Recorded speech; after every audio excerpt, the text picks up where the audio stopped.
कैसे हैं आप? मैं हूं डॉक्टर शहजादा। उम्मीद करता हूं कि आप लोग भी ठीक होंगे। आज मैं बिहार बोर्ड एग्जामिनेशन 2022 में जो परीक्षा होने वाला है विज्ञान सब्जेक्ट का, आज उसके बारे में मैं एक प्रश्न बतलाने जा रहा हूं जो 18 फरवरी 2022 को होगा एग्जाम।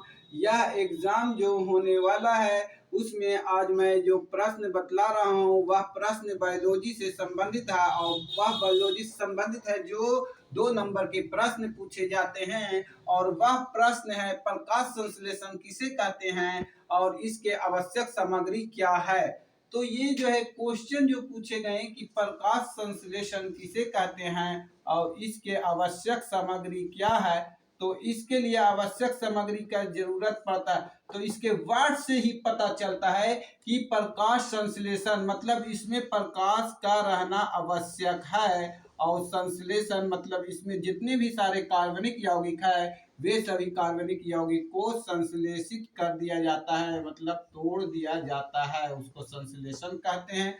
तो प्रकाश संश्लेषण के लिए आवश्यक सामग्री की जो जरूरत पड़ते हैं वह आवश्यक सामग्री जो होते हैं कार्बन डाइऑक्साइड होते हैं, जल होते हैं, और इसके साथ सूर्य के प्रकाश होते हैं, और इसमें क्लोरोफिल उपस्थित होते हैं। जो क्लोरोफिल पत्तियां में मौजूद रहते हैं, पेड़ पौधे के पत्तों में मौजूद रहते हैं, जिसके कारण पत्ते का रंग जो है हरा हो जाता है।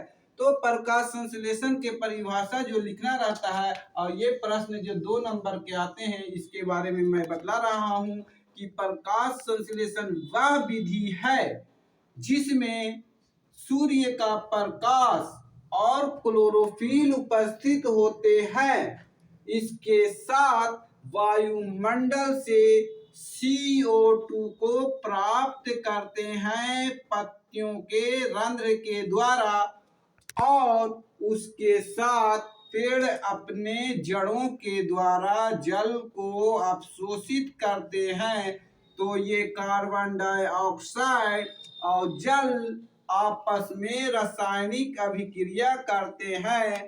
तो रासायनिक अभिक्रिया के फलस्वरूप ग्लूकोज का निर्माण होता है जो C6H12O6 के रूप में परिवर्तन होते हैं, और इसके साथ जल तथा कार्बन डाइऑक्साइड प्राप्त होते हैं। जो जल के सूत्र H2O हैं और ऑक्सीजन के सूत्र O2 होते हैं। जैसे ही ये रासायनिक अभिक्रिया कंप्लीट होते हैं तो इसके लिए मैंने बतलाया कि इसमें सूर्य का प्रकाश होना आवश्यक है, और इसके साथ साथ जो है क्लोरोफिल नामक वर्णक भी पाए जाते हैं। क्लोरोफिल नामक वर्णक जिसके कारण पत्तियां का रंग हरा होता है।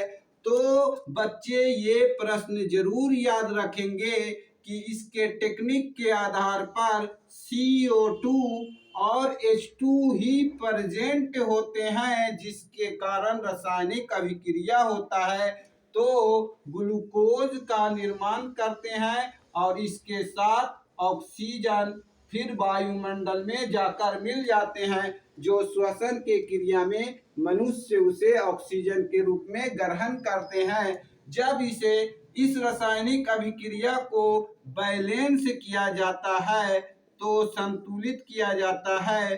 तो संतुलित करने के लिए यहाँ पर कार्बन की संख्या 6 है, जो यहाँ पर कार्बन की संख्या 1 है, तो इसलिए इसे 6 के द्वारा पूर्ण कर लिया जाता है। और यहाँ हाइड्रोजन की संख्या 12 है, तो यहाँ पर हाइड्रोजन की संख्या 12 कर दिया जाता है।